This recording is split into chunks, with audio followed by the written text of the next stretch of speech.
Takulandirani ku AMTV Malawi kuchimake kwa nkhani zenizeni. Ngati nkhani imeneyo kuno kulibe, dziwani kuti nkhani imeneyo ndi yabodza. Osayiwala kupanga subscribe ku channel ya AMTV Malawi. The afternoon deliberations. Can I request the next chair of clusters?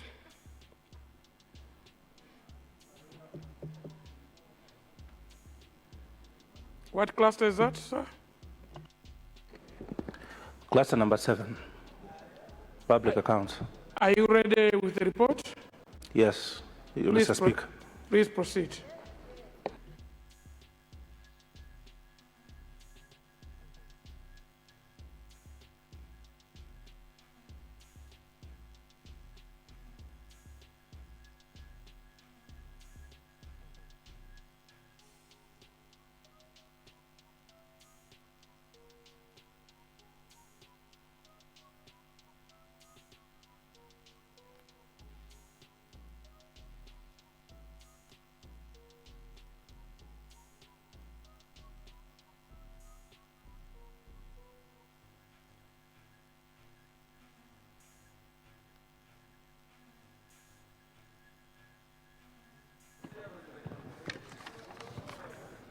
Number 1.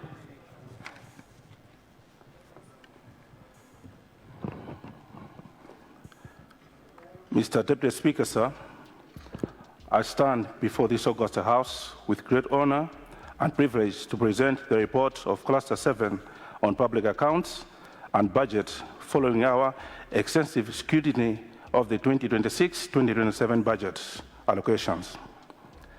As esteemed members of this House are aware, the budget is a crucial tool for ensuring transparency, accountability, and effective delivery of public services. Honorable Chair, you have 20 minutes to present. You're starting at 14:05, and your time is 20 minutes. Can I request members of the Cabinet that are available to please take notes and share with the Honorable Minister of Finance? Thank you. Thank you, Mr. Deputy Speaker, sir. Our analysis has focused on ensuring that government expenditures align with national priorities while addressing key optional challenges. The cluster, Mr. Deputy Speaker, reviewed budget allocations for the following votes. Vote 270, Minister of Finance, Economic Planning and Decentralization. Vote 271, Accountant General's Department. Vote 040, Public Debt Charges. Vote 030, Pension and Graduates. Vote 060, National Audit Office. Vote 020, Miscellaneous and Other Statutory Payments. Vote 279, Financial Intelligence Authority. Vote 273, Malawi Revenue Authority. Vote 278, Unforeseen Expenditure. The cluster engaged controlling officers and examined the performance of these institutions during the current financial year, as well as the proposed allocations for the forthcoming financial year. Mr. Deputy Speaker, sir, allow me to highlight some of the key observations and recommendations made by the cluster. Vote 270, Minister of Finance, Economic Planning and Decentralization. Mr. Deputy Speaker, the committee noted that the ministry has been allocated with 24.78 billion for the 2026-2027 financial year, representing an increase approximately 5.1% over the revised 2025-2026 budget. The committee commended the ministry for several notable achievements, including the migration of state-owned enterprises bank accounts to the Reserve Bank of Malawi, operationalization of the Revenue Appeals Tribunal and Quality Assurance reviews conducted in 22 local councils. In addition, the committee noted progress in implementing social protection programs, including the enrollment of over 292,000 households under the social cash transfer program and more than 528,000 households under the Climate Smart Public Works program.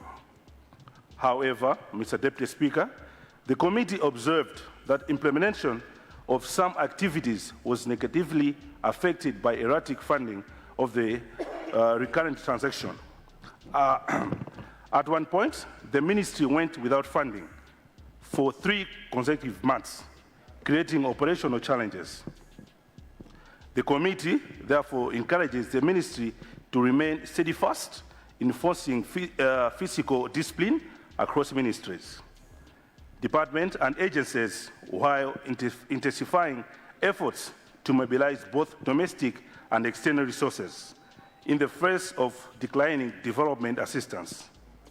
Mr. Deputy Speaker, the committee also urges government to remain committed to reducing the country's public debt stock while ensuring that debt restructuring efforts do not destabilize the financial sector. Vote 271, Accountant General's Department. The Accountant General Department, Mr. Deputy Speaker, is at the core of financial management and accountability in government operations. The budget allocations has increased to 24.7 billion, representing a 5.1% rise from the previous fiscal year. Mr. Deputy Speaker, sir, despite this increase, the committee noted that for pensions and gratuities, the department had been allocated 302 billion Malawi Kwachema, which represented a 28.7% decrease from the previous revised budget. Mr. Deputy Speaker, sir, the committee remains deeply concerned about delays in the payment of pensions and gratuities.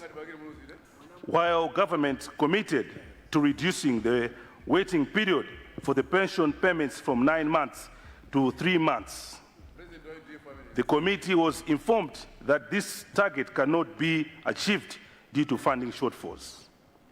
In addition, 107 billion Malawi Kwachema is required to completely eliminate arrears. The committee therefore strongly recommends that Treasury either fully fund the existing allocations or provide additional resources to ensure that retired civil servants receive their benefits within a reasonable time frame. Vote 060, National Audit Office. Mr. Deputy Speaker, sir, the National Audit Office serves the primary institutions ensuring transparency and accountability in the use of public funds. For the 2026-2027 financial year, the office has been allocated 9.28 billion, representing a 4.2% increase from the previous revised allocation.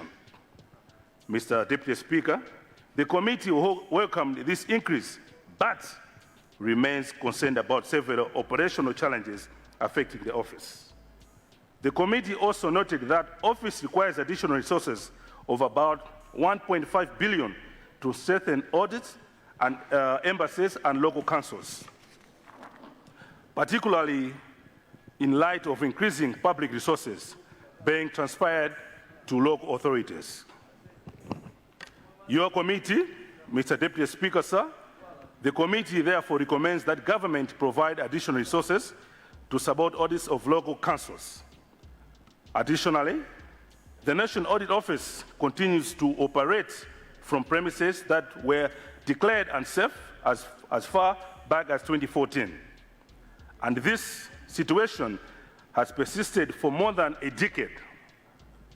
The committee strongly urges the government to fast-track the construction of a purpose-built National Audit Office complex to ensure a conducive working environment for auditors. Vote 273, Malawi Revenue Authority. Mr. Deputy Speaker, sir, the Malawi Revenue Authority remains central to domestic resource mobilization. In the 2026-2027 financial year, the authority has been allocated agency fees of 182.2 billion, based on a projected revenue collection targeted on 6.07 trillion Malawi Kwacha. While acknowledging the critical role played by the authority, the committee emphasizes the need for improved public education on tax matters to enhance environment compliance. The committee also urges the authority to exercise sensitivity in tax enforcement, particularly with respect to small and medium enterprises, the vulnerable citizens who are already struggling under the prevailing economic conditions. Vote 279, Financial Intelligence Authority. Mr. Deputy Speaker, sir, the Financial Intelligence Authority plays a crucial role in combating money laundering and other financial crimes. The vote has been allocated about 3.7 billion Malawi Kwacha in the 2026-2027 financial year, which represents 39.7% increase from the previous financial year. The committee noted that during the year, the authorities supported investigation into 82 million laundering cases, obtained 2 forfeiture orders worth 2.8 billion Malawi Kwacha, and secured 6 preservation orders worth 10.32 billion Malawi Kwacha. However, the committee was informed that the authority lacks adequate human resources to analyze the large volume of financial transactions reported daily by financial institutions. Mr. Deputy Speaker, the committee therefore supports the proposal by the authority to procure anti-money laundering analytical system capable of analyzing transactions in the real time. The committee further recommends that government expedite the functional review of the authority to increase staffing levels and develop regulations governing the management of the forfeit assets. Unforeseen expenditures, that's vote 278.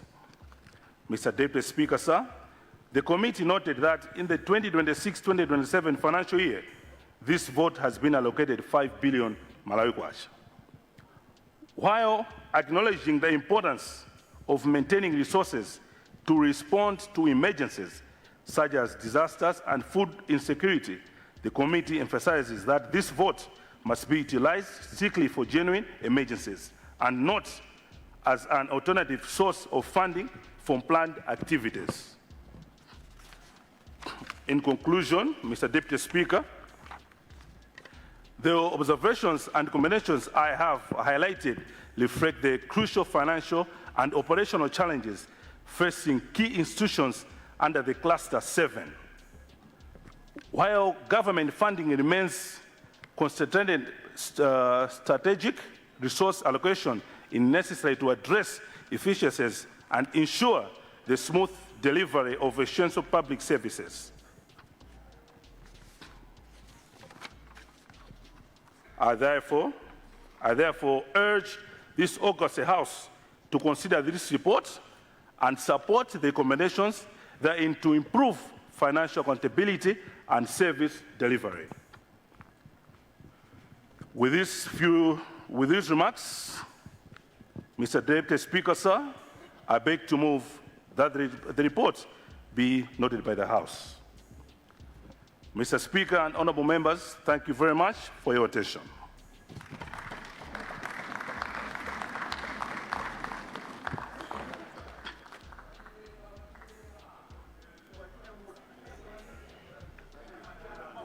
Switch off the microphone, honorable member.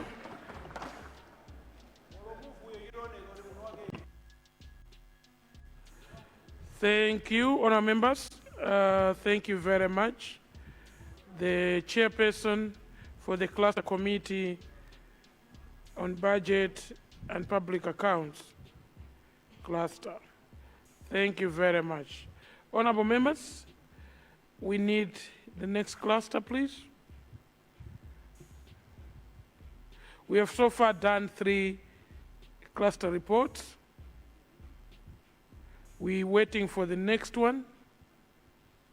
Honorable members, Chair of Chairs, if you are in the House, we would like to remind the responsibility of chairpersons. This is, we don't need to keep reminding you. Honorable, is that another cluster? What cluster is that?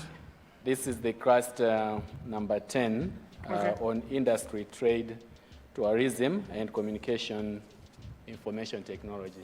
Please, Chair, proceed.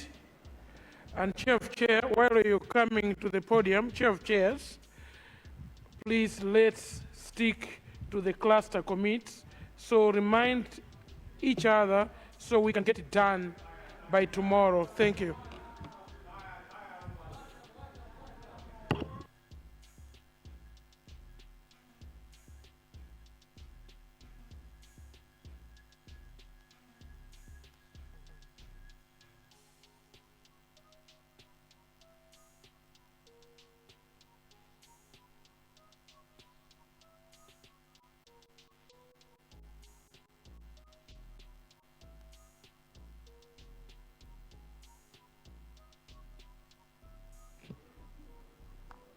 You have the floor, Chair.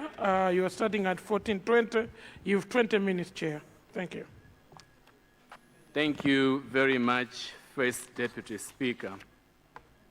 First Deputy Speaker, sir, I stand before you and before this August House to present the report on cluster number 10 on industry, trade, and tourism, and media, information, and communication, following the cluster's review of the proposed 2026-2027 national budget.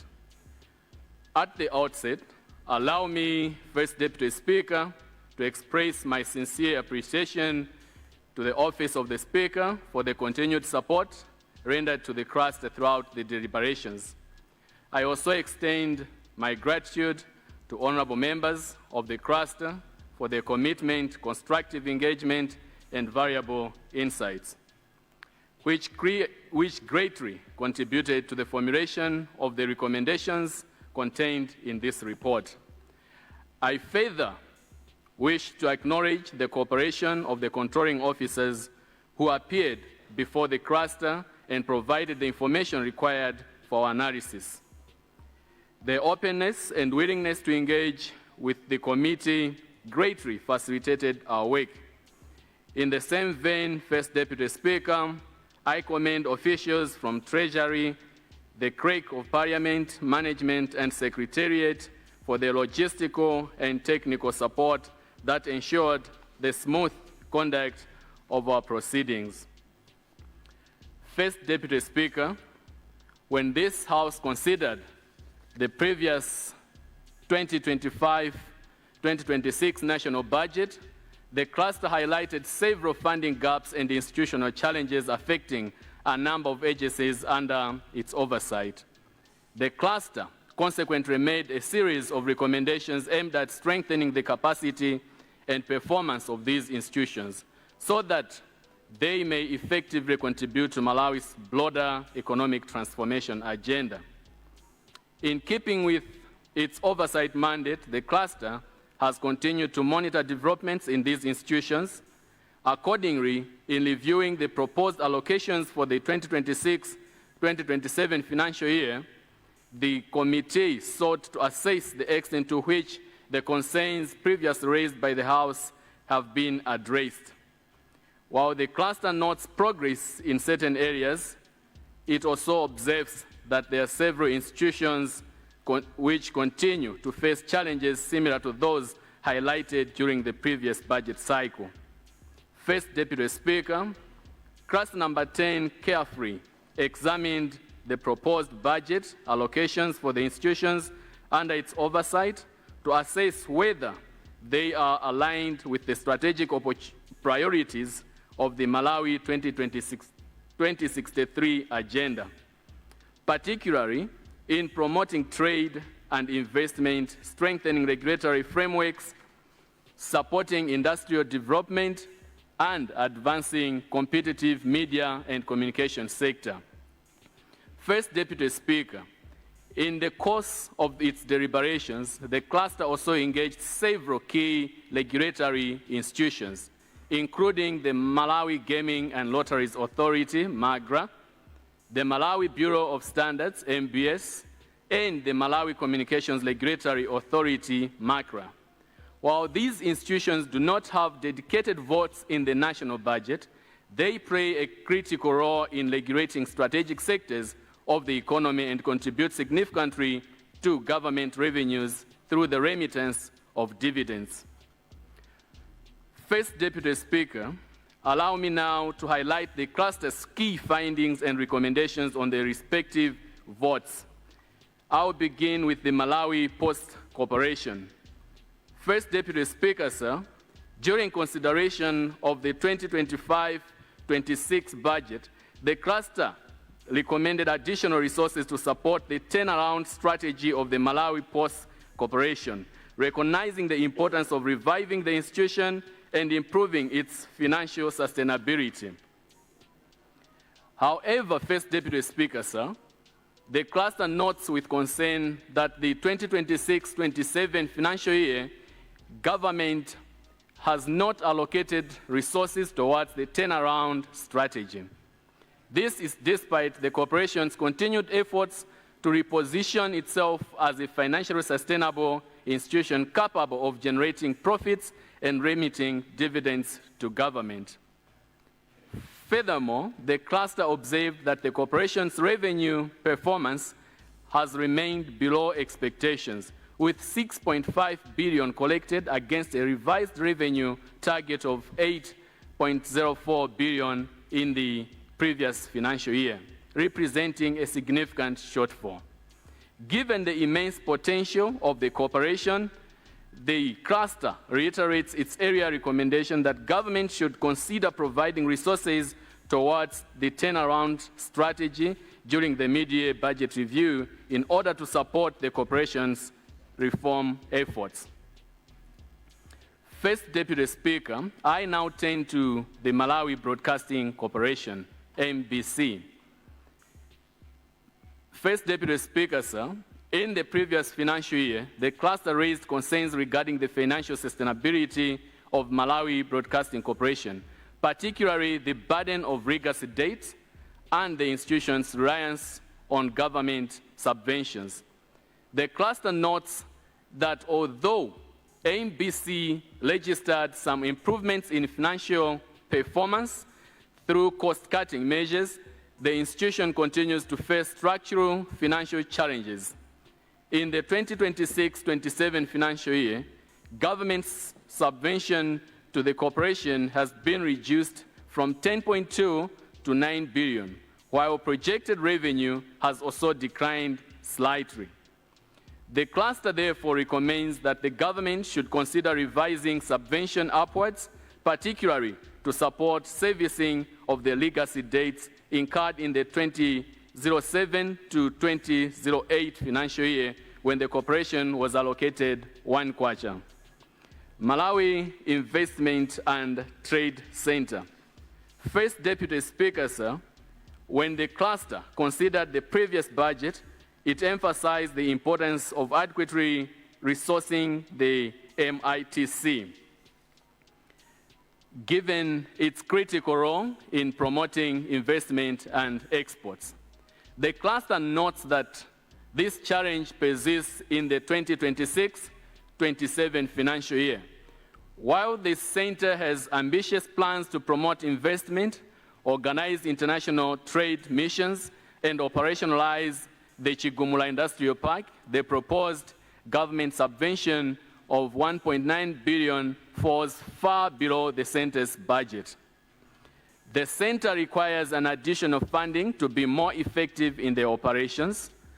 Therefore, the cluster recommends that the Treasury increase funding allocation to MITC by at a minimum at least 2.8 billion to address the growing mismatch between its subvention and its expanded mandate. This mismatch, First Deputy Speaker, sir, between the expanded mandate and the available resources risks undermining the center's ability to effectively promote Malawi as an attractive investment destination. First Deputy Speaker, I turn to the analysis of the Ministry of Industrialization, Business, Trade and Tourism.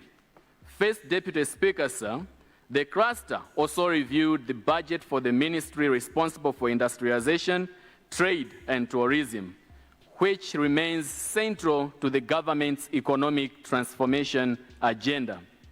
The cluster notes that the ministry's budget for the 26-27 year has declined by approximately 8%, largely due to the transfer of certain projects to MITC. While the cluster appreciates the ministry's continued efforts in promoting trade facilitation initiatives, such as the special economic zones, export processing zones, and automation of trade systems, it remains concerned that there is still no allocation for completion of the one-stop border post at Songwe, despite the corresponding facility in the Tanzanian side already being completed. The cluster therefore recommends that the government should allocate resources for the completion of the Songwe one-stop border post, as this is the busiest border and given its strategic importance of this infrastructure for the regional trade within the SADC region. First Deputy Speaker, sir, I turn to the Ministry of Information, Communication and Technology. First Deputy Speaker, sir, the cluster notes with satisfaction the significant increase in the budget allocation to the Ministry of Information, Communication and Technology, which has increased to 67.3 billion in the year 2026-2027. This increase reflects government's commitment to accelerating digital transformation and ICT development, which are critical enablers of economic modernization. First Deputy Speaker, sir, however, the cluster observes that several funding gaps remain, particularly in areas related to information management, communication services, and administrative operations. The cluster therefore recommends that the government should consider providing additional resources to address these gaps. First Deputy Speaker, I turn to the Competition and Fair Trading Commission, CFTC. First Deputy Speaker, sir, the cluster also reviewed the budget for the Competition and Fair Trading Competition and notes that the Commission continues to face operational challenges arising from limited funding. The Commission's budget for the 2026-27 financial year stands at 2.9 billion, representing a 2% drop from the 2025-2026 financial year. Out of this budget, the government subvention has been 2.1 billion, which is a slight increase from the 1.7 billion in the previous financial year. First Deputy Speaker, sir, the cluster also noted that the Commission's proposal to introduce the new levy to strengthen its resource base is a good idea. Whilst appreciating this need, however, the cluster expressed concern that Malawians are already subject to a number of levies and therefore urges caution in introducing such a levy as proposed. First Deputy Speaker, I turn to the UNESCO. Mr. Speaker, sir, the cluster acknowledges the important role played by UNESCO Malawi in supporting programs in education, science, culture, and communication. The cluster commends government for increasing the Commission subvention from 990 million to 1 billion in this year. However, the cluster encourages the Commission to increase its visibility and strengthen public awareness of its programs so that more Malawians can benefit from its initiatives. First Deputy Speaker, I now turn to the Malawi Bureau of Standards. The cluster commends the Malawi Bureau of Standards for its strong revenue performance and commitment to strengthening consumer protection and quality assurance systems. First Deputy Speaker, sir, the Bureau projects revenue of 50.4 billion in the 2026-2027 financial year, representing a significant growth compared to the previous years. However, the cluster raised concerns regarding the influx of counterfeit products in the market and therefore urges the Bureau to strengthen enforcement mechanisms to protect consumers and ensure compliance with quality standards. First Deputy Speaker, sir, the cluster also analyzed the budget for SMAID. First Deputy Speaker, sir, I now turn to the vote. The cluster recognizes the important role played by SMAID in promoting entrepreneurship and supporting the development of micro, small, and medium enterprises.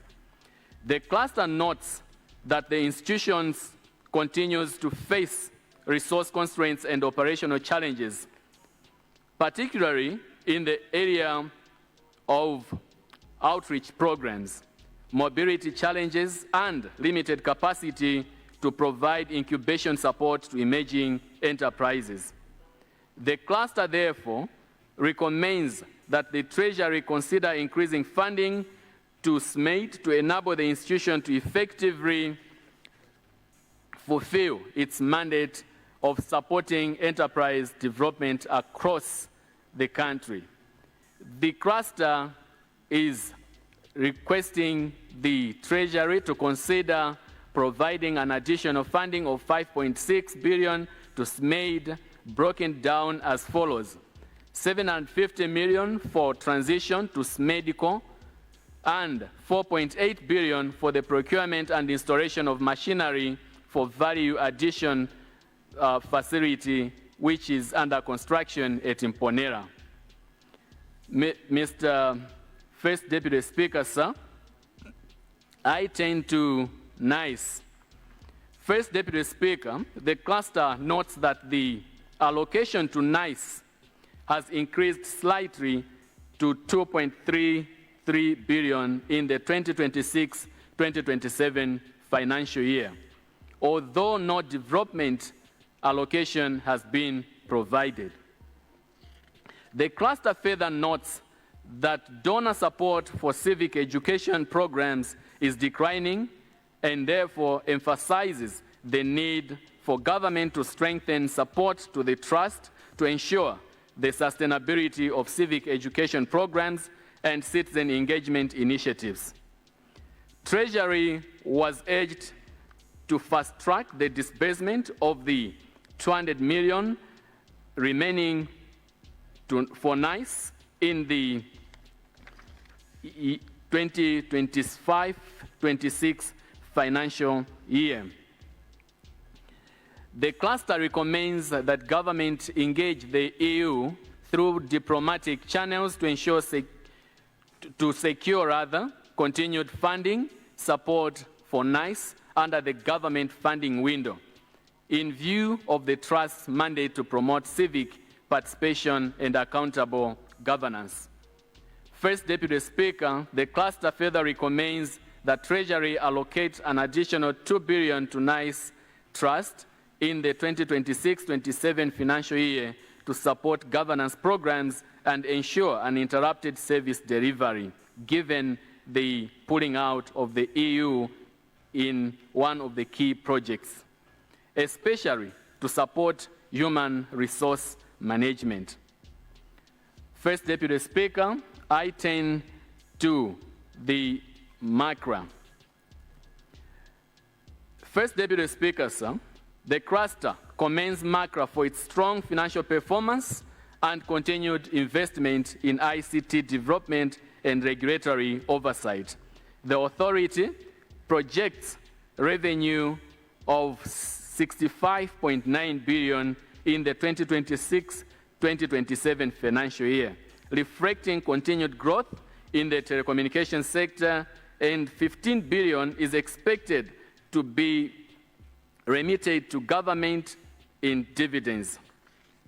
The cluster encourages MACRA to continue implementing strategic ICT projects aimed at expanding connectivity and improving digital infrastructure across the country. In view of the MACRA's consistent track record of increasing revenue correction, as demonstrated by trend analysis from the previous years, the cluster recommends that MACRA should be supported to maintain its course and even exceed its revenue targets to assist in the economic growth of the country. First Deputy Speaker, we also analyzed the submission by MACRA. The cluster commends the Malawi Gaming and Lotteries Authority for its continued efforts in generating revenue for government. The authority projects revenue of 25.04 billion in the 2026-27 financial year, reflecting continued growth in the gaming sector. The cluster commended MACRA leadership for the continued revenue growth in the 23-24 and 24-25 financial years, as evidenced in the trend analysis. Notwithstanding, Mr. First Deputy Speaker, this achievement, the cluster expressed concern over the projected downturn in revenue growth for the 2026-2027 and 2027-2028 financial years. In this regard, the cluster urged the authority to strengthen revenue generation efforts in the coming years. The cluster also noted potential challenges arising from regulatory challenges affecting revenue streams and therefore encouraged authority to strengthen its revenue generation strategies. The cluster was in place with MACRA for the dividends that were being remitted to government every year and urged the authority to continue doing more. First Deputy Speaker, sir, in conclusion, the observations presented in this report highlight the importance of ensuring that budget allocations are aligned with mandates and strategic priorities of the institutions responsible for driving Malawi's industrial, trade, tourism, and digital transformation agenda. The cluster, therefore, urges government to carefully consider the recommendations contained in this report so that these institutions are adequately resourced to deliver on their mandates and contribute meaningfully to Malawi's long-term development objectives. First Deputy Speaker, sir, I now therefore move that this House adopts the report of the cluster number 10 on industry, trade, tourism, and media information and communication technology. First Deputy Speaker, sir.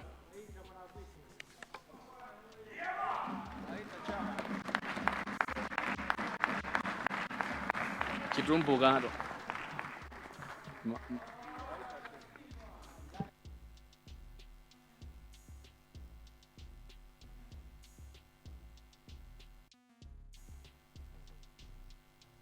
Thank you very much, Honorable Chairperson, for the cluster. We appreciate it. And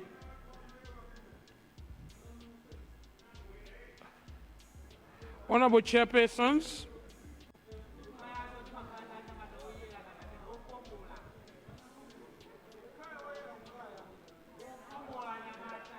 can I request the next chairperson? Honourable members, the reports are not for adoption, they are for noting. And despite that, they are for noting.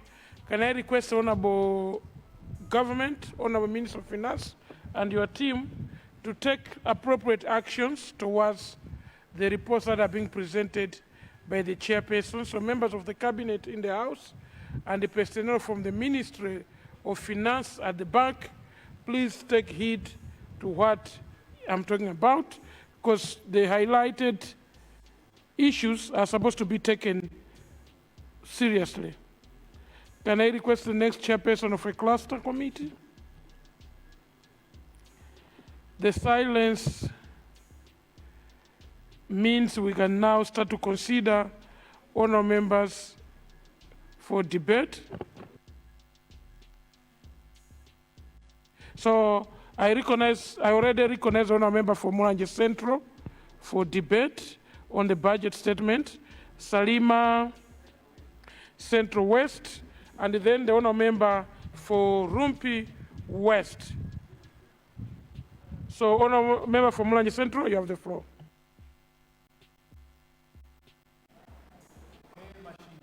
Mr. First Deputy Speaker, sir, I thank you for giving me this opportunity this afternoon to respond to the 2026-27 national budget as presented by the Honourable Minister of Finance. Let me begin by acknowledging the difficult economic circumstances under which this budget has been prepared. Malawi is still facing persistent inflation, serious shortages of foreign exchange, rising public debt, and low economic growth. In such a moment, the nation expects, First Deputy Speaker, a budget that restores confidence, stimulates production, stabilizes the prices, and provides a clear path towards sustainable growth.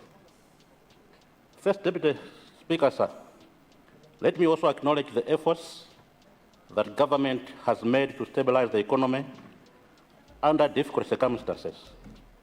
The implementation of expenditure control measures and the efforts to strengthen domestic revenue mobilization are steps in the very right direction. Government also deserves recognition for interventions aimed at stabilizing food supply and supporting farmers during the lean period and economic stress.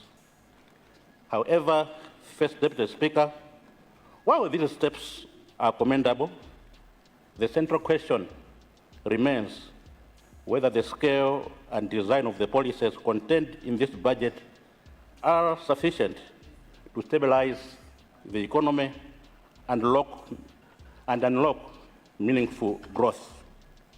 It is on this basis, First Deputy Speaker, that I wish to offer several observations for the Honourable Minister's consideration.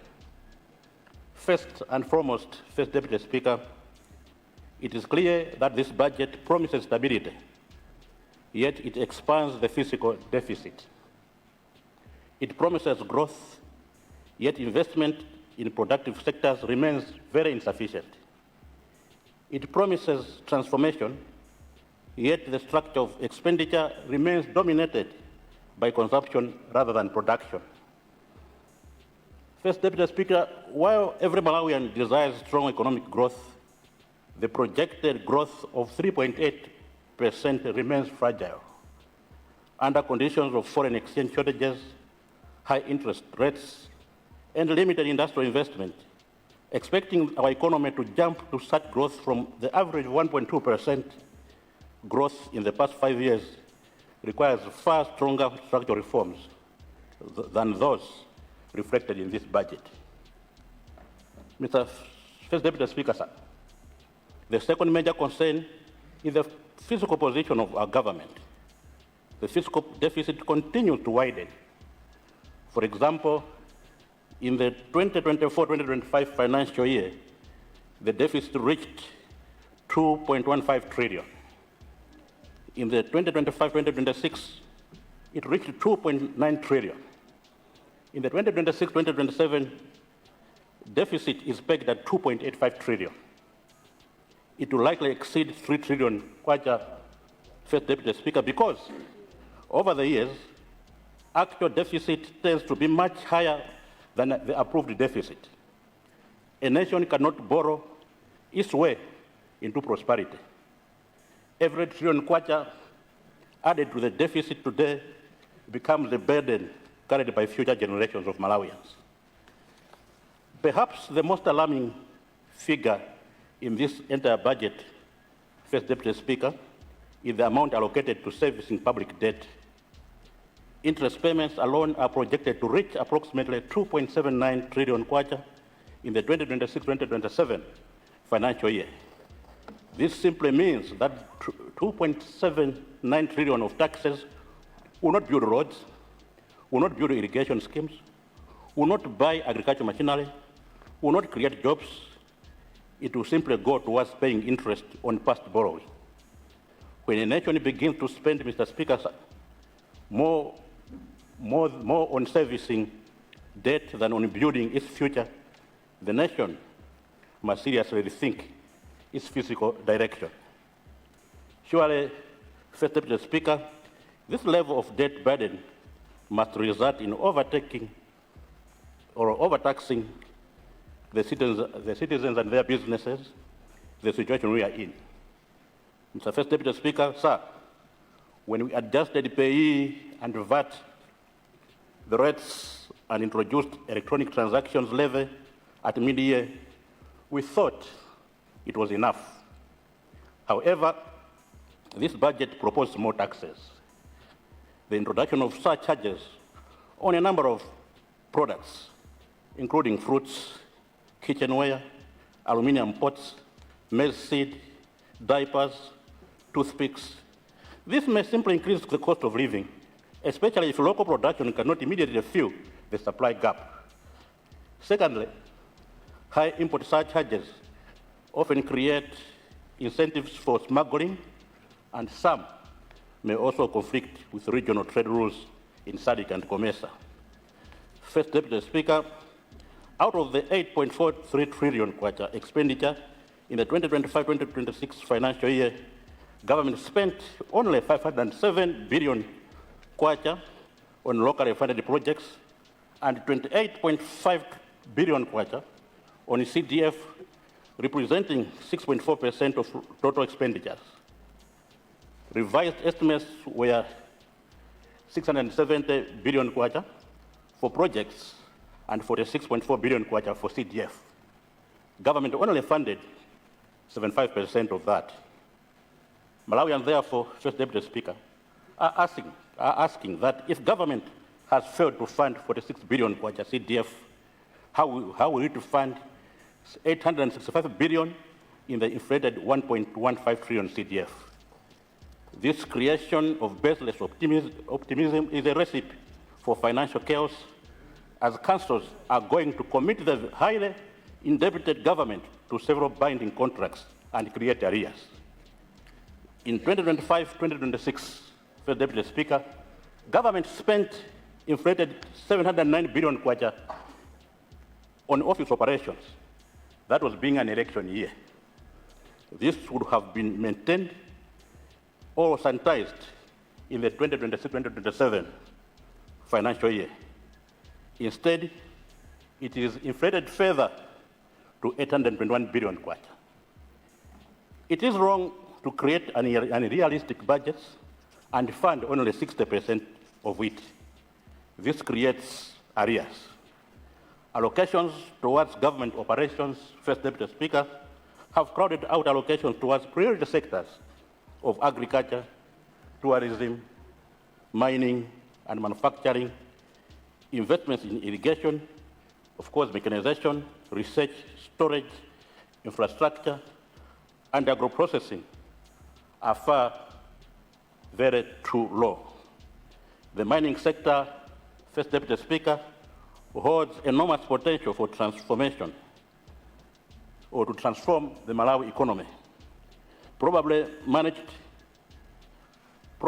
mining can generate foreign exchange, probably creating employment and stimulate industrial development. For example, First Deputy Speaker, Kasia is the second largest rutile graphite deposit on the planet, with potential to produce $645 million per year for more than 50 years. Yet mining revenues remain very small, relative to the sector's potential, and there's no agency to implement pipeline projects. First Deputy Speaker, I want to suggest that a better budget would allocate 68.7 billion kwacha to CDF, that's 300 million kwacha per constituency, 650 billion kwacha on generic goods and services, given austerity measures, additional 100 billion kwacha towards productive investments, and an additional 100 billion kwacha towards ongoing projects. If MRI can address political and administrative challenges in tax administration, they would realize an additional 20 billion kwacha. This scenario would reduce the deficit to 1.89 trillion kwacha, which is a SADC recommended level of 6% of GDP. First Deputy Speaker, the People's Development Party believes that Malawi needs a new fiscal direction anchored on three key principles of fiscal discipline, productive investment, and private sector empowerment. Malawi does not suffer from a shortage of potential. We have fertile land, hardworking citizens, natural resources, and enormous opportunities in tourism, mining, and of course agriculture. What we suffer from, First Deputy Speaker, is a shortage of bold economic decisions. The time has come for Malawi, First Deputy Speaker, to move from managing poverty to building prosperity. With those remarks, First Deputy Speaker, I thank you for your kind attention. May God bless the House. Thank you. Thank you very much for such a delivery. Please switch off your microphone. Thank you very much, Honourable Member for Mulanje Central. I already recognize Salima Northwest. It's Salima Central West, Honourable. Central West? Yeah. You have the floor, sir. Thank you so much, Honourable First Deputy Speaker, for giving us an opportunity to make a contribution on the budget. First of all, Honourable Speaker, I bring you greetings from Senior Chief Kombeza, Senior Chief Karonga, number 16, Senior Chief Salima, Senior Chief Maganjira, and Sabuti Ez Kazimbewani and Chotaika. First Deputy Speaker, because I'm holding the floor, I would like to congratulate a good friend of mine who on Sunday was ordained as a pastor, Evers Mereka, and I saw a number of colleagues, MPs that attended that function. I saw Honorable Kaduya there, I saw Honorable Kraus, Chukufenji, Honorable Osewa, and I knew that Honorable Kajomba is the pastor there. We are together. And thirdly, I would like to wish all colleagues outside there that are participating in the by-elections. Today there's by-election in this country. And I pray that they hold their peace and may the peace of the Lord be upon them as they wait for the results later, whether in the week or today even. Even if they contest 1 million people, there will still be one person whom we are going to welcome here. Fourthly, as a constituency, would like to extend our condolences to the family of Honorable Jafari Musa, who passed on.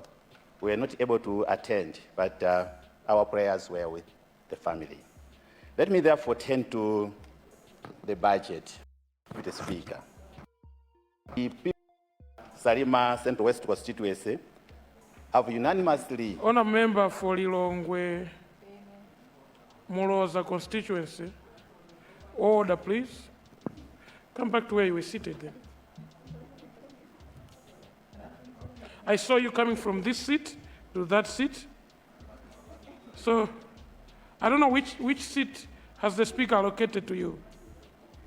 At the other side? Honourable Member, you can go back to your seat. Please, this should be a lesson.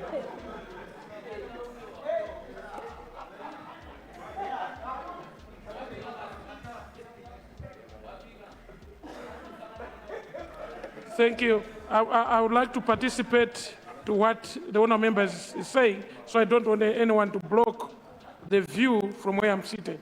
Thank you very much. Honourable member, you can continue. Thank you so much, and I hope that the disruption by Ilongwe Mloza, the 2 minutes that is going to be compensated. First Deputy Speaker, I went to the actual budget now that we unanimously have reviewed the budget documents, and the people have got desires.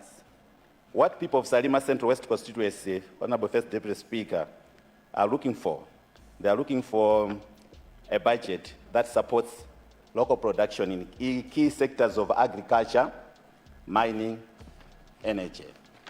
People of Salima Central West constituency, Honorable First Deputy Speaker, are looking for a budget that supports the growth of our economy through tourism. You pretty know we're coming from a lecture site, which is quite often a destination site for most of the tourists. We are looking for a budget that supports the growth of our economy through a very good public infrastructure development on transport. And we are looking for a budget that supports the growth of the economy through. First Deputy Speaker, as Salima Central West constituency, we are looking for a budget that provides resources for universal health care coverage, because we equally want to enjoy access to quality health care services as the rest are doing. We are therefore want to make the following interventions, and we've picked few sectors. Let me start with mining. We have noted, Honorable First Deputy Speaker, that there is a reasonable investment growth in the mining sector by 5.3% thereabout. But our point of concern, First Deputy Speaker, is that even though there is this investment, which has got that growth of 5.3%, the contribution of the mining sector to our GDP still rises below 1%. This means that there is something wrong. And what is wrong needs to be fixed now, and there's no another better generation that can fix it than ourselves. So that at least we benefit from the 352 billion Malawi Kwachema, which has been allocated to the mining and energy sector. First Deputy Speaker, we are of the view that time is now that we Malawians, including people of Salima Central West constituency, rise to the occasion, set politics aside, and revisit to all our mining activities, mining contracts, that might look in the fine prints with promises of developments and aid, but behind these contracts lie exploitation and deceit by those that come and pretend that they are going to help us developing the mining sector. It is, therefore, our considered view that once we do this, we want to see our raw materials that are crossing the borders, First Deputy Speaker, cheaply. And later, sadly, when they cross the borders, they come back processed and finished products at 100 times the cost that they get from our land. First Deputy Speaker, we cannot justify the poverty in this country with the abundant deposits of quite a lot of variety of minerals in our country. We told we've got uranium, we've got gold, we've got niobium, and I want to put my weight to what Mulanje Central also contributed, the cassia, rutile, and graphite. We have, and yet we're still talking ourselves being in poverty lines. First Deputy Speaker, with all these deposits, and we still think we can rely on those poverty lines, it is an insult to our dignity, First Deputy Speaker. We can do better as a country. It's our considered view, First Deputy Speaker, that we should start organizing the artisanal miners. In my constituency, just last month, First Deputy Speaker, we lost 2 lives, a lady and a man, who, in search of a better life, got involved in these informal mining activities, and they got buried. It is very unfortunate. It's high time that we should now start investing in organizing these artisanal miners in cooperatives and provide a proper market. as we are organizing them in the long run, this all which is being extracted will find its market outside there, and we're going to have the most needed forex that we need as a country. Let me return to public health first, Deputy Speaker. We followed both contribution by the Cluster Committee on Health, as well as the key documents that are discussing the health budget. The health budget has got 1.02 trillion allocation to health sector, which in our considered view as a ministry, while it is looking at providing proper availability of medicine and medical supplies, can there be a deliberate arrangement to ensure that our public health outlets that are dilapidating now are rehabilitated?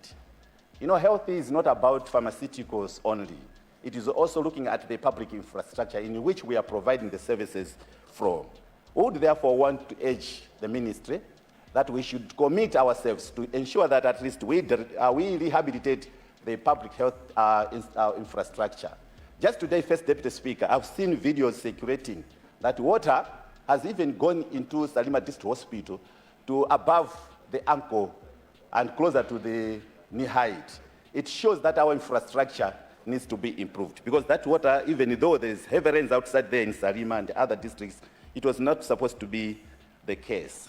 We've said this because we need money to improve this infrastructure. I have in mind Kombeza Health Center, which got support from JCM through empathy projects. But the infrastructure is not officially opened up to now, and it is being underutilized. I think these are the things that we can improve on. With JCID, we've raised up infrastructure in Nema, the very significant Nema maternity wing. And we need resources that can preventably take care of this infrastructure so that they don't lose its form.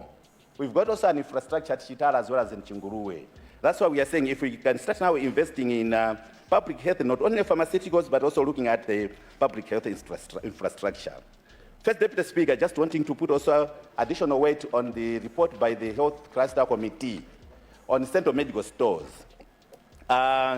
There's need for resources. But you see, First Deputy Speaker, history can remind us that probably central medical stores does not need now a financial bailout. I want to explain. It's not far from now that central medical stores received a grant from World Bank totaling to $17 million. That money was meant to buy pharmaceutical supplies, at least to replenish our stock levels that were going down. But what is supposed to be done now by the Ministry of Finance is to finance the hospitals, to pay back the money that they got from the supplies that medical stores was given. Even central hospitals owe a lot of money to central medical stores because the World Bank assisted in bailing out. We don't need that recapitalization again. What we need is that central medical stores should recoup its money. Unfortunately, these hospitals owe a lot of money to central medical stores, I think in the excess of 70 billion. So if that money is given, now they're looking for around 40 billion. They'll have an excess of 30 billion, that at least they can kickstart some of their projects and make sure that our stock levels are kept in good shape. Just wanting to agree with also the chair for health cluster that they need money for an infrastructure improvement, especially the need for resources for infrastructure supply chain that they need. We need bigger spaces for, to keep the stocks that central medical stores always procure for us. Let me turn quickly to education budget. We are happy that education budget has got 1.3 trillion, much as it looks like a little bit of a drop by 2%. But they can still make good use of it. The only concern now is that there are some other budget sub-programs that have been removed from this budget line. First Deputy Speaker, just moral thinking that education budget is left out resources for the recruitment and promotion of teachers.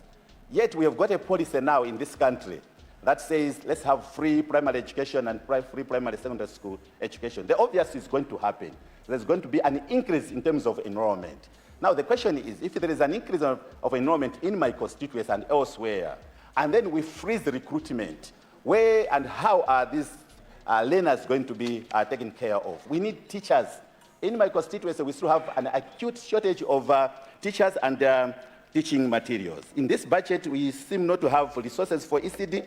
We still not have resources for the construction of hostels and no resources, money for inclusive education and the resource centers, which is commonly called ITRC. One may argue and say, no, you're going to use CDF. But we still don't have the guidelines, and we don't know how much in the guidelines we're going to be given for CDF and allocated to Ministry of Education to cover all these spaces that have been removed in the mainstream of the budget. At least some of these resources would have been kept at the central level so that they are passed on to where need is. Because there are some constituencies that are hosting national secondary schools. I don't think it will be... You have 2 minutes to go. Yes, plus the other 2 minutes that probably somebody had taken, I much obliged. But I was just making this argument and debate that education budget should seriously be looked at and some of the sub-items be put back. In terms of tourism, tourism is one key area that can help grow our economy. Salima can participate in that growth, and we know it is important. It has been given reasonable resources in excess of 51.2 billion. But tourism alone and money alone allocating to them is not sufficient. We need to improve access to the tourism side. If you look at the road from Kapatenga all the way to Salima, many of you are passing through there. There are quite a lot of potholes and so worrisome.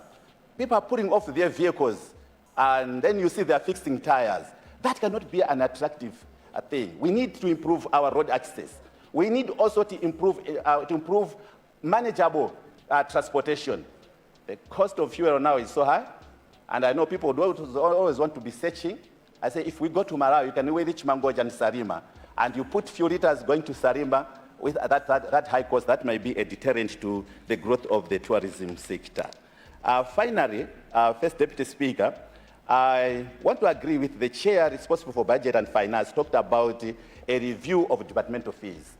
It's high time that government should not hesitate if we are to diversify in terms of revenue correction. Some of the departmental fees have stagnated for so long. Yes, one buys a truck and still pays 36,000 for CYF. What is that? A truck worth millions. Can somebody fail to pay an adjustment of departmental fee? Even in trade, somebody would be given a 1 billion contract and still goes there and pay 20,000 for a license. What is that? We need to start looking at these departmental fees. The airport fees, still low. Somebody violates our laws at the airport and still pays 5 million just because an act still says pay 5 million for the violation of ATS. I think it's high time that we should start now looking at these departmental fees so that they are a conduit to our revenue correction. Otherwise, Salima Central West still supports the budget wholeheartedly, and we are looking forward to a budget that can improve our livelihood in this country. Thank you so much. Thank you. The honourable member for Rump West, you have the floor, sir. Thank you, First Deputy Speaker, sir, for giving an opportunity to the people of Rumpi West, the voice of the voiceless, who stands in the people's shoes from Hewe, Kanyenjere, Tazima, Machanda, Mazisi, Garanganda, Rusani, Kampenda, Kayora, Janakazi, Chirinda, Chisimuka, Borero, and in my submission, First Deputy Speaker, sir. Honourable member, have you remembered the place I visited in your constituency? Yes, we know you didn't pay all the dollars, so that's why I'm keeping quiet so that people cannot be reminded that you are remaining with 2 cows to give us. Ndiwe mkweni mpanga. I'll be submitting issues concerning Rumpi, First Deputy Speaker, sir. But I may spill over to issue cutting across the northern region because northern region is like a body. You can't divide it. Once one section is denied, the whole body feels pain. I would like to thank the Minister of Finance. As my colleagues have already submitted, we know the situation this government is passing through. They inherited a barren woman who there is no hope. But still more, we can see she's jumping some months that shows that maybe Abirikasu.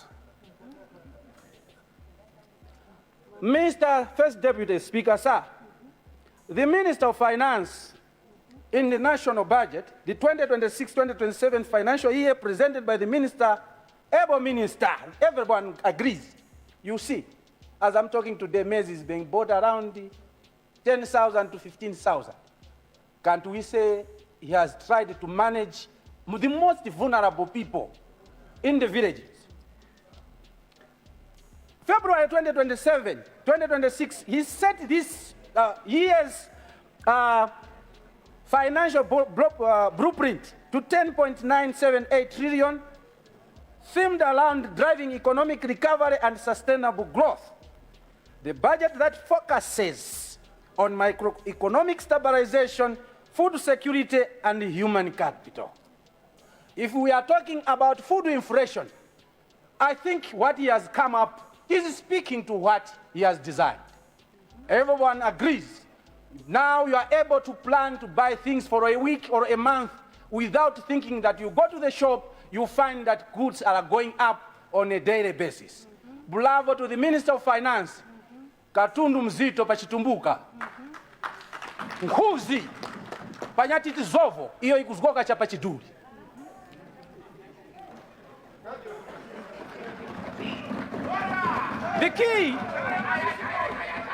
The key financial projections, total bana ineyo oro ya mali sisi undikuza ineyo ai. Honorable member, yes. Address the chair. Thank you, Chair. Thank you, Chair. I'm following what you're discussing about. And it is very Did you say Katundu Muzito? The Muzito? anointing of the Lord is upon me. Did you say Katundu Muzito? Yes, Bwana Vega is Katundu Muzito. Zovo. The way he has played around with the food inflation is unbelievable, unimaginable. The Batmayers can see. Let the Lord, oh God, I pray as I speak. The key, Mr. First Deputy Speaker, sir, let me close. I have 10 minutes. This laughing will not add me 2 minutes. So let me proceed to what the people of Rumpi want to submit to the government, to the able government. The able government, able. When we are talking of able, you know, even when you are driving, the car it can show that it is able to listen to your acceleration. The able government. Key financial projections totals to 10.978 trillion, that is 34.8% of the national GDP. Recurrent, listen, guys. I'm talking what the able government has put in place. If you have another government, bring yours. Member, let's concentrate to the submissions. To 7.581 trillion. I rule the term guys out of order. We And completely are not guys in this house. Members of Parliament, honorable members of Parliament. Thank you. A Tumbuka man is like having more than 32 teeth in the mouth, so please forgive me. Development expenditure is where now the heart of the people of Rumpi West want to dwell. From this able government, they wanted to know whether in the 3.397 trillion, which represents 30.9%, there have been included from 1964. They had things that were upon their hearts, they were waiting to be achieved. And they hoped that this able government, through the able minister, Zovo, this budget has taken on board. The revenue grants, 8.123 trillion, with 6.45 trillion from domestic revenues. We know when we are talking of the taxes, whatever, it is from the 6.45 trillion. I may not go where the PDP president zeroed in on the deficit, whatever, then now the Zaima president, no. Then one day, as an note, His Excellency President Dr. Davies Mkandavili, no. Education has got the largest share, 1.28 trillion, 4.6 billion, 47.6 billion ring-fenced for the public primary and secondary education, 2.343 billion for 6 public universities. Rumpi seems to have a lot of students from there who will benefit from this. 42 billion for students' loans. Pamepo. Mzuzu University is going to benefit, and Rumpi students are benefiting from this. Agriculture, 931.1 billion on and 1.145 billion for fertilizer input subsidy. People of Rumpi Westminster Speaker, First Deputy Speaker, sir, they will benefit from this, but they have told me this. As I'm talking, we have a number of people from Rumpi West who are yet to buy the fiscal fertilizer, though the program has been closed. Why? I'll tell you the reasons at the end. It is not the fault of the minister, nor we members of parliament, but the timing of the program and the inputs delivery, it's a problem. It requires reforms. Coming farming season, why don't we start earlier? Because we have failed to give fertilizer to the people of Rumpi because of the road impassability. The Rumpi, Nyika, Chitipa, Iromba, most non-road from generations. So we request the minister to consider financing this program earlier so that people of Rumpi West next year, they don't have to come here and complain that the program has been closed. Fertilizer is available that you acquired at a shorter notice. You found the fertilizers that we are talking about was not there. And how did you manage to buy fertilizer within 3 months? That's why I call you Zovo. Chinyama chambura kuzoka ruhiro. Mwanamveka.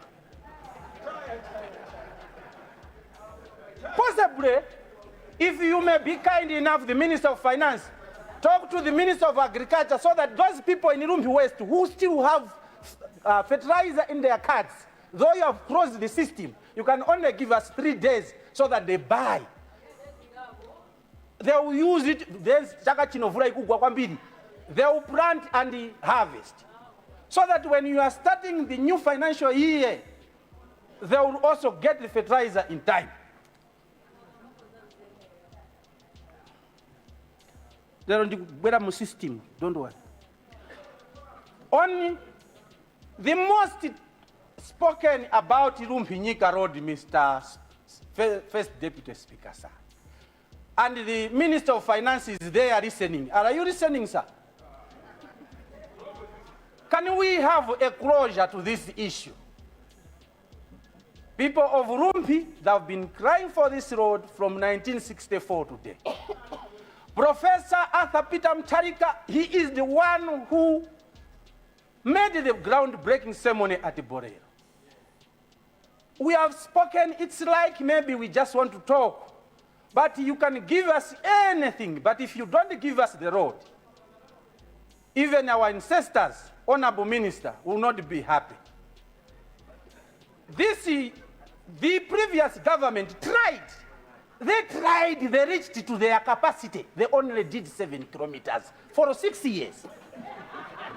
That translates to 1 kilometer a year.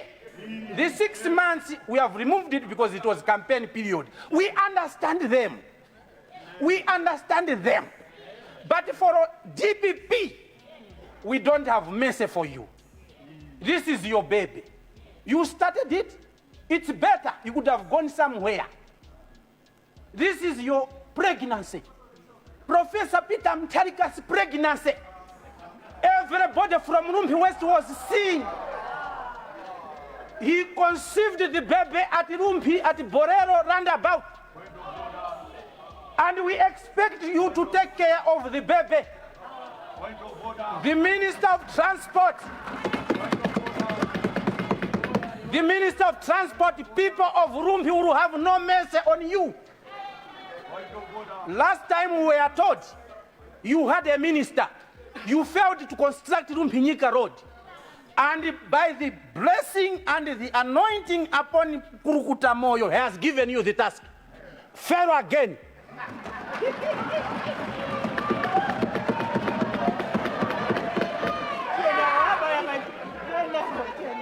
I tell you, Honourable Minister, the Vice President of the North. Honourable Member, you have 3 minutes to wind up. I know. I'm done. If the Minister of Transport this time, Professor Mtarika has given you the mandate, you fail. Please change your surname and your home.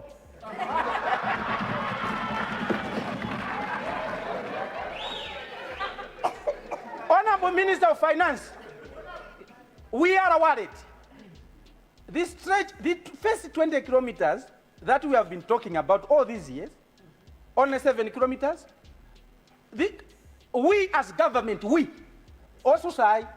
as government, we are owing the contractor unpaid from the certificates that he has already completed, and we have started using that section, 6 billion.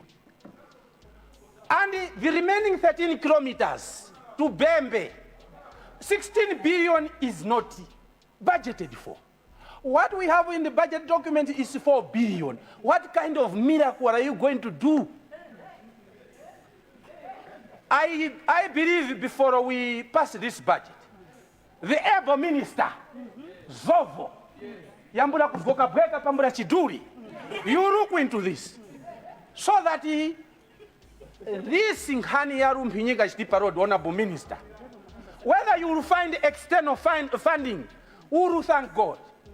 Whatever mechanism, if it fails, give us maybe a toll gate at Bwengo, we raise the money, we build these roads. Amen. We have a section from Bwengu to Njakwa, a very short distance. That is an entry and exit to Rumpi. We are depending upon you, Honorable Minister. We have our friends in Chitipa, Iromba, where we are singing the same song. These guys, they stayed 6 years, they have done, I don't know, only God knows. I'm not saying they are bad, they did their best, because God gives everybody what to do in life. So they have done, we thank them, but we will thank DPP more than them when DPP delivers. We have the Bura Usisia Road, 1 billion. What are we going to do with that Minister of Finance? We have a Dingen Road. We have the Mutangatanga, Eswazini going to Mperembe. These roads, people from the north, they are not crying for too much. If every regime that comes does about 100 kilometers, we are safe. We are safe. We are safe. Look at the people from Musisca, how they are dancing. Honorable Member, considering that the clapping is now coming from anonymously from both directions, yes, I'm adding 2 minutes to your speech. Yes, thank you so much. Why are we voicing this? We have seen DPP opening up all radios which were shut down. So I'm not afraid to talk about these roads because I know the Father is here. Adadawiza amkurukuta moyo. We have the Kakware Road. If you open this road that connects the Rekshio Road, if you talk of the Kapatenga to Chintechi, that section is a death trap. If we are talking about our friends in Ilikoma, they are not looking for much. Go and, whether you are going to borrow, a person can steam, I mean, they can be moving up and down. These are some of the issues that we are crying. Honorable Minister of Transport, our friends, they fly from here to Blantyre every day. They look like they have money, but these people, they don't have money. We are richer than them.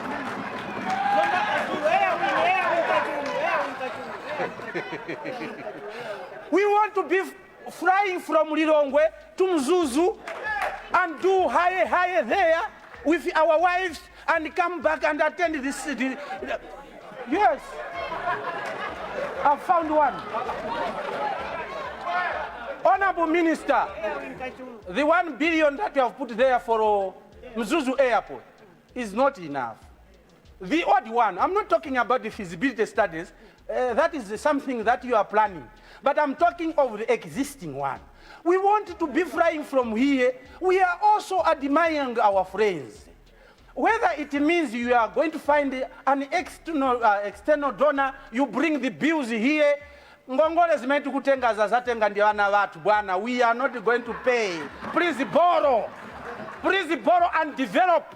Don't borrow to consume. Borrow to develop. Bingu did it. Mkurukuta Moyo did it. Why can't you did it now?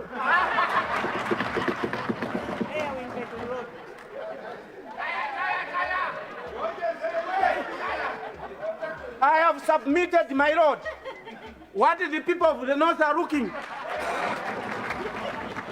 I don't think we have to sit here each and every time crying for the roads in the North. GPP, you were given this chance to open the North. And this is your time. I pray in Jesus' name that funds will be found. And God is going to grant you. We want the roads. We need the roads. Heavenly Father, I pray for the government. Thank you. Money allocate them. Not money to steal. Thank you. Of the North. Amen. Amen. Thank you very much, Honour Member. Thank you very much, Honour Member, for Rompe West for that submission. I allowed you to do that, although it is not allowed in our standing orders. I allowed you to do that because the House surprisingly were enjoying what you were saying, and for the flights going up north, I want to support you. Point of order. I have an invitation from Karonga. I need to go to see the Nteme Wantemi, so I need that flight myself. But we are very lucky the Honourable Minister is here, and he has risen. He wants to say one or two things. Minister of Finance, you have the floor. Thank you, Mr. First Deputy Speaker, for giving me the chance to echo or maybe to respond to some of the key issues that the Honourable Member has raised. The issues that the Honourable Member are very important. And I want to assure you that this government, the government of Kunkuyu Watero, knows exactly the challenges that not only the North, but the entire country is facing. That's why you've seen that in our PSIP, and I want you to look at our PSIP. If you noted there, we have put some of the amounts that are there are only for consultancies, or in some, not all of them. There are some that are fully provided for the resources, but there are some who are only provided for consultancies and maybe compensations. But most of the projects will be done off budget. That's why in my budget statement, we have said that we want to use, like we have done with this 6-lane here. We had bonds, or we also do BOT, build, operate. Because as we speak now, ask the Minister of Transport. All the banks, they have now the money, don't know where to put it. The old measures, NICO, so resources are available. So I want to assure the Honourable Member and the people of the North, the road, the Nyika, it's called Nyika Route Road, the Romba Road, the airport, it will be done. It will be done. And I want to assure you that Kunkuyu Watero has not come to joke. he has come to deliver. He wants to leave a legacy that people should know that there was a president called Professor Arthur Peter Mutharika who delivers. So I want to assure you that the amount that you see there is purely for compensations as well as designs. But the roads will be done. Thank you very much, Mr. Speaker. Thank you very much. Thank you very much, Honourable Minister. Were you raising? Yes, Honourable Deputy Speaker, I stand to be guided by you, but I wanted to bring to your attention and the attention of the House that in my constituency, Lilongwe Pilanjuzi, a young man with albinism who goes by the name Chipiriro went missing 5 days ago. We reported to the police, but the search has yielded nothing. And so as people from Pilanjuzi, we are very worried. We are anxious as to what has happened to our brother. So I think, I don't know how the Honourable Minister of Homeland Security is going to help us, but we are really worried, and I wanted to bring this to attention. Thank you.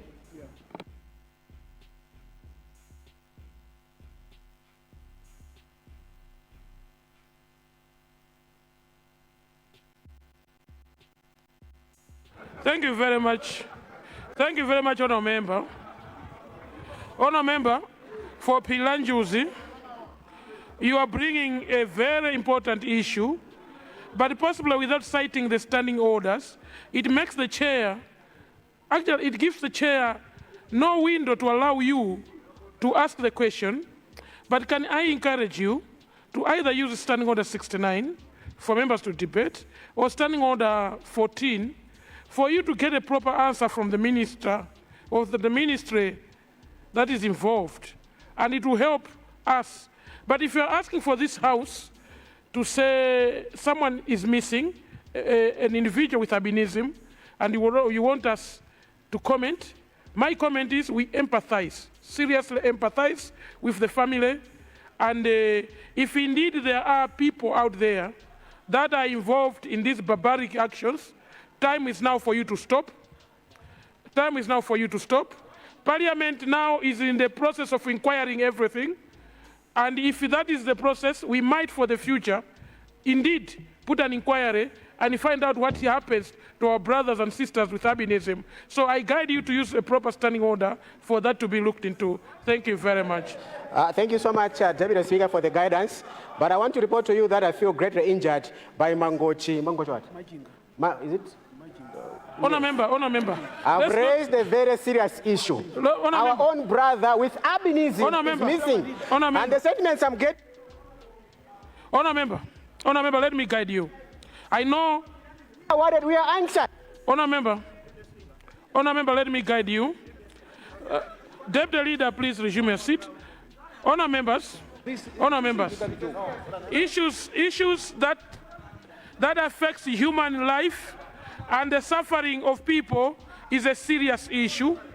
And if indeed an honourable member of this House commented that way, I would like that honourable member to know the Speaker is not amused with that type of behavior. I would like to recognize the Deputy Leader, and then I'll recognize the Whip. Thank you very much. First, Deputy Speaker, I wanted to, through you, to ask you to ask my Congress party this question. Every time when my Congress party is in opposition, we see our friends, our brothers of albinism missing and some butchered. Why? We were in opposition, no person of albinism suffered in this country. But see, the moment they went into opposition, we see our brothers and sisters suffering. Why? They must tell us what they do in opposition. Because we were in opposition, when they were in government, no single person suffered. What is it that they do? Is it that they kill these people for purposes of gaining political mileage? Why do you do this? Thank you very much. Please, First Deputy Speaker, thank you, Deputy Leader. Please ask them to tell us what they do while they are in opposition. Thank you very much. Thank you, Deputy Leader. We will rule when the MCP whip makes your comment. Please, let's strict. It's a serious issue on the floor, and I've already made a ruling to it. I'm only recognizing you because you're part of leadership. Thank you. Thank you very much, First Deputy Speaker. Allow me to appreciate the ruling that you made on this issue. The matter that was raised by Honorable Pilanjuzi caught your attention, and you gave a very powerful ruling. But to have sentiments like our Amatida, as if Ogupaundieo, because the matter that he has raised is about the missing of a person with albinism is regrettable. And First Deputy Speaker, when we raise these issues, it is for the attention of government because they now have the machinery with which they should help and give comfort and security to the people with albinism. If the whole Deputy Leader of the House stands here and points fingers at the Malawi Congress Party, that people with albinism are missing because we are in opposition, what about the machinery that is there to provide security to the people with albinism? I thought the machinery is with them. What are they doing with the machinery to provide security? You have the police, you have the Inspector General, you have the minister sitting behind you. Why can't you provide the security to the people with albinism? We built houses for them. We give them security. Thank you, Whip. Why will you arrest me? Whip, thank you very much. Whip. Unyolo Uli Ndi, Chisale ndi Mukhito. Whip, thank you very much. Honourable members, I've already made a ruling on that. But my ruling, I would like leadership from both sides. When you're making lighter moments, please desist from making lighter moments on serious issues on the floor of this House. And the issues of people, of every human being, is a human right. And I would like the honour member for Pilanjuzi to raise these issues properly so that the honour minister, who is available, actually the honour minister of Homeland Security, is the first to come. If we say who is the most punctual member of the cabinet, he is one of those that comes here and attends parliament so frequent. And I would like to applaud him for that. And the honour members, let's take advantage when cabinet is in the house to use our cabinet to provide direction, because cabinet holds the policy, the central policy of this government. Honour members, it is 15:46. I now suspend proceedings for a health break. The House will resume at 16:15. 16:16 after the health break. Osaiwala kupanga subscribe ku channel ya AMTV Malawi.